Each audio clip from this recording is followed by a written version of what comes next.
ರಾಜಕಾರಣಿಯ ಸಂಬಂಧ ಅದು ನಾವು ರಾಜಕೀಯವರೆಲ್ಲ MLA ಎಲ್ಲ MP ಎಲ್ಲ ಅದಕ್ಕೆ ಸಂಬಂಧಪಟ್ಟಂಥದ್ದಲ್ಲ. ಧರ್ಮ ದೃಷ್ಟಿಯಿಂದ ಯಾರು ಮಟ್ಟಕ್ಕೆ ಭಕ್ತರು ಬರ್ತಾರೋ ಅವರಿಗೆ ಆಶೀರ್ವಾದ ಮಾಡ್ತಕ್ಕಂಥ ಕರ್ತವ್ಯ ನಮ್ಮದಾಗಿರ್ತಕ್ಕಂತೆ. ರಾಜ್ಯದಲ್ಲಿ ಅಲ್ಲಿ ನಡೆಯಿರ್ತಕ್ಕಂಥ ಸಂದರ್ಭ ಇರ್ತತಿ.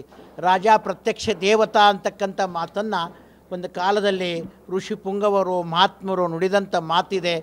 ಇವತ್ತು ಕೂಡ ಆ ಒಂದು ರಾಜಕೀಯದಲ್ಲಿ ಒಳ್ಳೆ ಮುತ್ಸದ್ದಿ ಆಗಿರ್ತಕ್ಕಂಥ ಒಳ್ಳೆ ರಾಜಕೀಯ ವ್ಯಕ್ತಿಯನ್ನು ಸಮಾಜ ಗುರುತಿಸಲಿ, ಉತ್ತಮವಾಗಿರ್ತಕ್ಕಂಥ ಒಂದು ಸೌಹಾರ್ದತೆಯ ರಾಜ್ಯ ಪುತ್ರನಾಗಿರ್ತಕ್ಕಂಥವರು ಆ ಒಂದು ಸ್ಥಾನಮಾನಕ್ಕೆ ಅಲಂಕರಿಸಿ ಎಲ್ಲ ರೈತರು ಮತ್ತು ರಾಜಕೀಯ ಮುತ್ಸದ್ದಿಗಳು ಮತ್ತು ವರ್ತಕರು ಮತ್ತು ಇಲ್ಲಿ ಈ ಒಂದು ವ್ಯವಸ್ಥಿತವಾದಂಥ ಕೆಲವು ಸಮಾಜದ ಒಂದು ಕಣ್ಮಣಿಯಾಗಿ ಬೆಳೀತಕ್ಕಂಥ ಯೋಗ್ಯವಾದ ವ್ಯಕ್ತಿಯನ್ನು ಸಮಾಜ ಆಯ್ಕೆ ಮಾಡಿ ಕೊಡಲಿ ಅಂತಕ್ಕಂಥ ಮಾತನ್ನು ನಾವು ಇಲ್ಲಿ ಹೇಳ್ತಾ ಇದ್ದೇವೆ.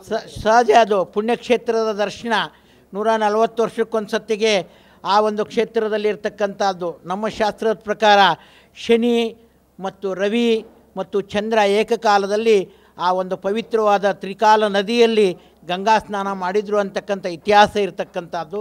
ಆ ಒಂದು ಪವಿತ್ರ ಗಂಗಾ ಸ್ನಾನಕ್ಕೆ ನಾವು ಕೂಡ DK ಶಿವಕುಮಾರಲ್ಲಿ ಹೋಗಿ ಒಂದು ಸಂಕಲ್ಪವನ್ನು ಮಾಡಿ ರಾಜ ಪ್ರತ್ಯಕ್ಷ ದೇವತಾ ಅಂತಕ್ಕಂಥ ವ್ಯಕ್ತಿ ಆ ಗಂಗಾ ದೇವತೆ ಅವರಿಗೆ ಆಶೀರ್ವಾದ ಮಾಡಲಿ ಅಂತಕ್ಕಂಥ ಸಂಕಲ್ಪದಲ್ಲಿ ಪಾಲ್ಗೊಂಡವರಾಗಿರ್ತೀವಿ. ಎಲ್ಲರ ಆಶೆನೇ ಇದೆ.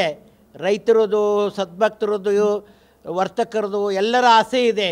ಆ ವ್ಯಕ್ತಿ ಒಬ್ಬ ಯೋಗ್ಯವಾದಂಥ ವ್ಯಕ್ತಿ ಇದ್ದಾನೆ, ಅವರು ಮುಖ್ಯಮಂತ್ರಿಗಳಾಗಬೇಕು ಅಂತ ತಮ್ಮೆಲ್ಲರ ಸಂಕಲ್ಪ ಇದೆ. ನಮ್ಮ ಶ್ರೀಮಠದ ಆಶೀರ್ವಾದ ಇದೆ, ಒಂದು ದಿನ ಅವರು ಆಗ್ತಾರೆ ಅಂತಕ್ಕಂಥ ಮಾತನ್ನು ಕೂಡ ನಾವು ಹರಿಸ್ತಾ ಇದ್ದೀವಿ. ದಿನಗಳಲ್ಲಿ ಹೇಳೋಕ್ಕಾಗಂಗಿಲ್ಲ. ದಿನಗಳನ್ನು ಚರ್ಚೆ ಮಾಡಿದಾಗ ನೀವು ನೋಡ್ತಾ ಇದ್ದೀರಲ್ಲ, ದಿನನಿತ್ಯದಲ್ಲಿ ನಡೀತಕ್ಕಂಥ ಚರ್ಚೆ ವಿವಾದಗಳು ಹೇಗೆ ನಡೀತಾ ಇದೆ. ಒಂದು ಎಲ್ಲರೂ ಹೇಳ್ತಾ ಇದ್ದಾರೆ, ಎಲ್ಲರ ಸಂಕಲ್ಪ ಇದೆ, ನಮ್ಮ ಶ್ರೀಮಠದ ಆಶೀರ್ವಾದನೇ ಇದೆ. ನಾವೀಗ ಅಬ್ಬೆ ತುಮಕರ ವಿಶ್ವಾರಾಧ್ಯ ಶಿವಾಚಾರ್ಯ ಗದ್ದಿಗೂ ಬಂದಿದ್ದೀನಿ. ಆ ಭಗವಂತನ ಆಶೀರ್ವಾದ ಸಿಗಲಿ. ಶ್ರೀಶೈಲ ಜಗದ್ಗುರು ಬಂದಿದ್ದಾರೆ, ಆ ಪರಮಾತ್ಮನ ಆಶೀರ್ವಾದ ಅವರು ಸಿಗಲಿ. ಆದಷ್ಟು ಬೇಗ ನಿಮ್ಮ ಸಂಕಲ್ಪದ ಮೇರೆಗೆ ಆ ವ್ಯಕ್ತಿ ರಾಜ ಪ್ರತ್ಯಕ್ಷ ದೇವನಾಗಿ ಬಡವರ, ರೈತರ ಮತ್ತು ಎಲ್ಲರ ಒಂದು ಪ್ರೀತಿ ವಿಶ್ವಾಸವನ್ನು ಗಳಿಸ್ಕೊಂಡು ಉತ್ತಮವಾಗಿರ್ತಕ್ಕಂಥ ವ್ಯಕ್ತಿಯಾಗಿ ಬಾಳಲಿ ಅಂತ ಆಶೀರ್ವಾದ ಮಾಡ್ತೀವಿ.